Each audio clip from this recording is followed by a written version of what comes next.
Hi, y'all. Okay, so this is my video. I am reading part two, or chapter two, of The Ordinary Princess. This is called Rosemary's Green. And has a cute little illustration with a bird. Amy. Long sunny years drifted by.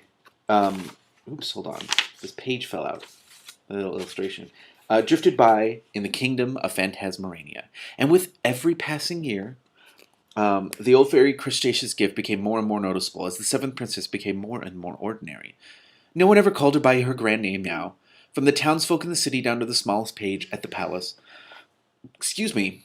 She was always known simply as the ordinary princess. Well, even her own family never called her Amethyst. They called her Amy, and what could be more ordinary than that?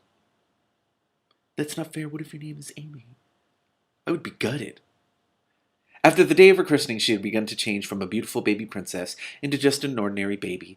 Her soft golden curls stopped curling and became darker, and her blue eyes turned a grayish brown, neither here nor there color. I'm interested to see if ultimately this is going to be like, hey, why did we value all these other features?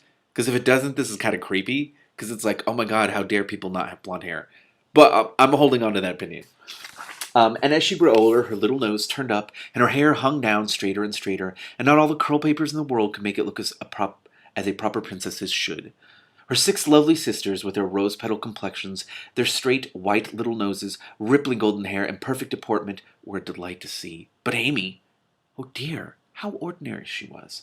Her mamma, the queen, who was a very determined woman, would not give up hope that something could be done to correct the distressing ordinariness of her youngest daughter. She hired dancing masters from Spain to teach her elegance and deportment, and hairdressers and beauty experts from France to improve her hair and complexion. But all to no avail. Even the court magician was no use. His card, which he always carried with him, had printed in one corner all kinds of charms on application. Vanishing done.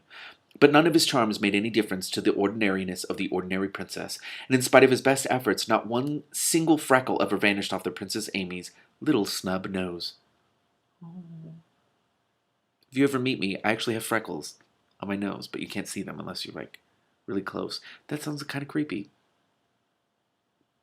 Oh well, she grew up as gawky as possible, with the distressing habit of standing with her feet apart and her hands behind her back, and hair of a color that not even a court poet could describe as anything but just plain mouse. But though she proved every day how strong the old fairy Crustatia's magic had been, her other christening gifts were not entirely wasted.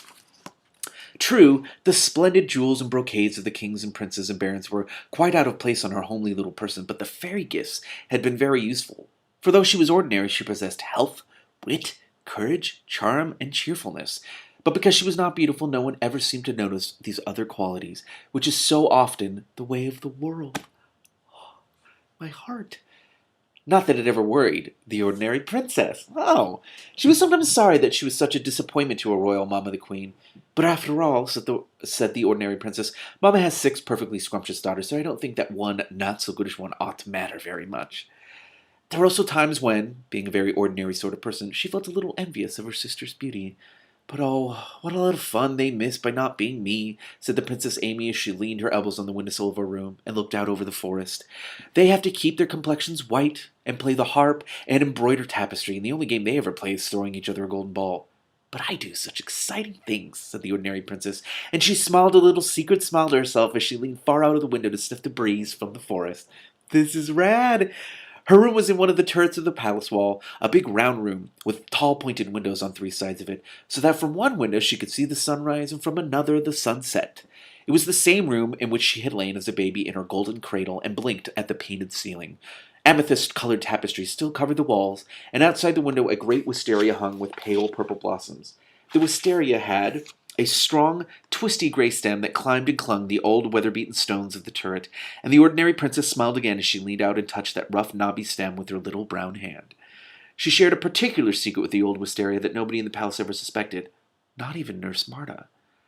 By the way, look at this drawing of all the princesses, or royal court or something. I love them.